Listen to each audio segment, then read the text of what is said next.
On December 19th, 2018, a revolution started to spread throughout Sudan. የሱዳን ተፋላሚ ኃይሎች ጦርነቱን ማቆም የማይፈልጉት ለምንድን ነው? ይህ ክራር ሚዲያ ነው። እነዚህንና ሌሎች ተጨማሪ ነገሮችን ወደ እናንተ ለማለት ቀርበናል። እስከ መጨረሻው አድምጡን። እሁድ ጥር 24 2018 ዓ.ም ቢጫ ሰማያዊና ነጭ ቀለም ያለው የሱዳን አየር መንገድ አውሮፕላን ከካርቱም ዓለም አቀፍ አየር ማረፊያ ማኮብለያው ላይ አረፈ። 160 ተሳፋሪዎች ከአውሮፕላኑ ሲወርዱ በደስታ እየተቃቀፉ ፎቶ ይነሱ ነበር። ይህ ከ3 ዓመት ወዲህ ወደ ከተማ የገባው ሁለተኛው የንግድ በረራ ነበር። ከሳምንታት ቀደም ብሎ የሱዳን ጠቅላይ ሚኒስቴር ይህ ዓመት የሰላም ዓመት እንደሚሆን አውጀው ነበር። ካሚል ኢድሪስ በጥር ወር በወታደሮች የሚመራው መንግስት ሚኒስቴሮች ወደ ፈራረሰችው የአገሪቱ ዋና ከተማ እንደሚመለሱ ተናግረው ነበር። ከተማው ከ3 ዓመት ገደማ በፊት በሚያዝያ ወር የፈነዳው የእርስ በርስ ጦርነት ማዕከል ሆና ቆይታለች። ይህም ዋናውን ከተማ በእሳት አቃጥሎ መንግስቱን በቀይ ባህር ዳርቻ ወደምትገኘው ፖርት ሱዳን ለደህንነቱ መሸሸጊያ እንዲያደርጋት አስገድዶታል። ውድመቱ በእጅጉ የሚያስደነግጥ ነው። የመንግስት ሚኒስቴር መስሪያ ቤቶች፣ ባንኮች እና ረጃጅም የቢሮ ህንፃዎች በገጠማቸው ቃጠሎ ምክንያት ከስለው ቆመዋል። በወቅቱ በሲቪሎች ላይ ከፍተኛ ውድመት፣ ሞት፣ ረሃብና የሰብአዊ መብት ጥሰቶች ያስከተለው እና ሱዳንን የተባበሩ መንግስታት ድርጅት መውጫ ወደሌለው አዘቅት እየከተታት ወዳለው ጦርነት ያስገባ ከባድ ነውጥ ነበር የተከሰተው። የፈጥኖ ደራሹ ኃይል በምዕራብ ዳርፉር ክልል የምትገኘውን ከተማ ኤልፋሽርን መቆጣጠሩ ትልቅ ድል ነበረ። ነገር ግን በታጣቂዎች የተፈጸመው የተለያዩ ግፎችና ጭካኔዎች የሚያጋልጡ ማስረጃዎች መውጣት ዓለም አቀፍ ተቃውሞ እንዲነሳበት ምክንያት ሆኗል። ይህንን ተከትሎ ለተወሰነ ጊዜ ቢሆንም የዓለም አያላን በመጨረሻ ጣልቃ በመግባት ማለቂያ የሌለው የሱዳናውያንን መከራ ለማስቆም የሚችሉ መስለው ነበረ። ሆኖም ግን የወጡት ውግዘቶች እና ጠንካራ መግለጫዎች ምንም ለውጡን ሳያመጡ ጦርነቱ ከዋና ከተማው ርቆ ቀጠለ። የተቀረው ዓለም ትኩረቱ በመካከለኛው ምስራቅ በሚፈጸሙ የአየር ጥቃቶች ላይ ሆነ። የሱዳን አስፈሪ ጦርነት 3ኛው ዓመቱን ሊደፍን በተቃረበበት በአሁኑ ጊዜ የጦርነቱ ምክንያት የሆኑ መሰረታዊ ችግሮች መፍትሄ አላገኙም። ዓለም አቀፍ ቁጣና ተቃውሞ ተፋላሚዎቹን ለማስገደድ በቂ ካልሆነ ሁለቱ ወገኖች ጦርነቱን እንዲያቆሙ የሚያደርጋቸው ምንድን ነው? ሱዳን በአውሮፓውያኑ አቆጣጠር በ1956 ከእንግሊዝ ቀኝ ግዛት ነፃ ከወጣችበት ጊዜ ጀምሮ ካሉት 70 ዓመታት አብዛኛውን ማለትም 55 ዓመቱን በአንድም ሆነ በሌላ መልኩ ጦርነት ውስጥ ትገኛለች። ነገር ግን ቀደም ሲል የተከሰቱት ጦርነቶች የተካሄዱት ከዋና ከተማው ካርቱም ርቀው በሚገኙ የድንበር አካባቢዎች ነው። የአሁኑ ጦርነት ግን ከሀገሪቱ እምብርት ተነስቶ ታይቶ የማይታወቅ ቁጥር ያላቸው ሰዎች ከመኖሪያቸው አፈናቅሏል። ክፍፍልን አባብሶና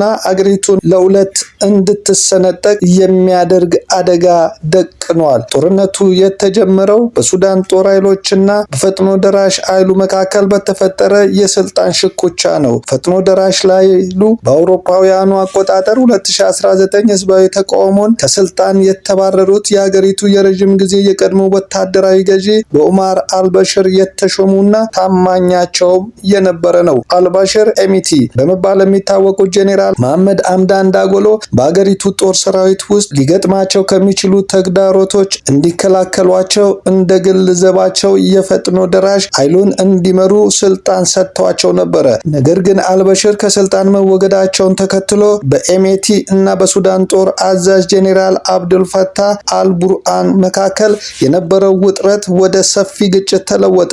መጀመሪያ ላይ ይህ የሱዳን ጦርነት ሳይሆን በአገሪቱ የደህንነት ኃይሎች መካከል የተፈጠረ ግጭት ነው የሚል ስምምነት ላይ ተደርሶ ነበረ ሲሉ የኮንፍሉዌንሲ የተባለው የጥናት ቡድን መሪዎች የሆኑት የሱዳን ፖለቲካ ተንታኝ ኡሉድ ካይር ተናግረዋል።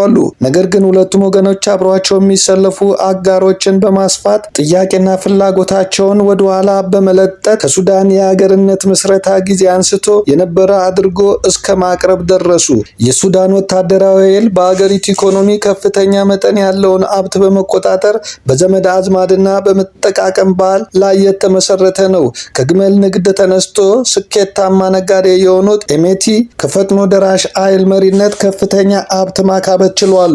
በተጨማሪም ከምዕራብ ዳርፉር ክልል እንደመጣ ሰው ከዋናው ከተማው ባሻገር ያለው ማህበረሰብ ቅሬታና መገለል በማንሳት የመሪነት እድል አግኝተዋል። ኤሚቲ አሁን ግጭቱን የህልውና ጥያቄ አድርገውታል። በዚህም ቡድናቸው ፈጥኖ ደራሽ ኃይሉ የወታደራዊ ኃይሉ የሚያቀነቅነው ከቀኝ ግዛት በኋላ የተመሰረተውን በወታደሮች ቁጥጥር ስር ያለውን መንግስት የማፍረስ ፍላጎት ነው። በምላሹም መቀመጫውን ዳርፉር ያደረገው መንግስት ለማወጅ ያለው አብዮታዊ ኃይል መሆኑን አስታውቋል። የሱዳን ጦር ኃይል ደግሞ ጦርነቱን ከአሸባሪ ሚሊሻ ጋር የሚካሄድ አመጽ በማለት የህልውና ትግል እንደሆነ እየገለጸ ይገኛል። ፈጥኖ ደራሽ ኃይሉ ለያዛቸው ግዛቶች እውቅና በመስጠት የተኩስ አቁም ስምምነት መቀበልን ጨምሮ በማንኛውም መንገድ የኃይሉ ያስረዳሉ።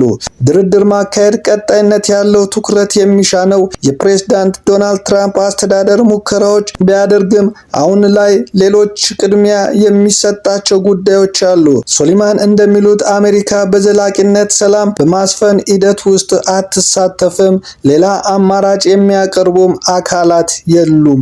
ትልቁ ፍርሃት ቢቢሲ በአውሮፓውያኑ አቆጣጠር በ2024 ያነጋገራቸው የሱዳን መከላከያ ባለስልጣናት ጦርነቱ ምን ያህል ጊዜ እንደሚቆይ ተጠይቀዋል። ጦርነቱን 20 ዓመታት ከዘለቀው አሜሪካ በአፍጋኒስታን ከታሊባን ጋር ካደረገችው ፊልሚያ ጋር አነጻጽረው ነበረ።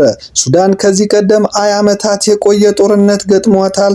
የአሁኑ የተራዘመ ጦርነት አገሪቱን የመከፋፈል አደጋ ውስጥ ከቷታል። ካይር ጦርነቱ 3ኛ ዓመቱ ነው። ተጨማሪ 10፣ 15 ወይም 20 ዓመታት ሊቆይ እንደሚችል ታሪክ ምስክር ነው። ይህም የተከፋፈለች ሱዳንን ይፈጥራል ሲሉ ያስረዳሉ። የሱዳን ጦርነት ለቀጠናውም ስጋት ነው።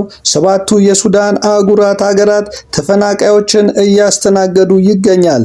አንዳንዶቹ አጎራባች ሀገር ለፈጥኖ ደራሽ ኃይሉ የጦር መሳሪያ በማድረስ ተከሰዋል። ግጭቱ ድንበር ሊሻገር እንደሚችልና ዓለም አቀፍ ቀውስ እንደሚያስከትልም ምልክቶች ታይተዋል። ሱሊማን እንደሚሉት ሁለቱ ተዋጊዎች አደገኛ ፍጥጫ ውስጥ ሲገቡ ደጋፊዎቻቸው አቋማቸውን መልሰው ያጤኑ ይሆናል። የተከፋፈለችው ደህንነቷ ያልተጠበቀና ያልተረጋጋች ሱዳን አትጠቅማቸውም። በቀጣይ በቀጠናው ያሉ የጦርነቱ ደጋፊዎች አንድ ላይ ሆነው በስምምነት የወደፊቱን መንገድ ይቀይሳሉ ብዬ ተስፋ አደርጋለሁ። ሌላ አማራጭ አይታየም ይላሉ። ውዶቻችን ፕሮግራማችንን ጨርሰናል። እንግዲህ ክራርን ሰብስክራይብ በማድረግ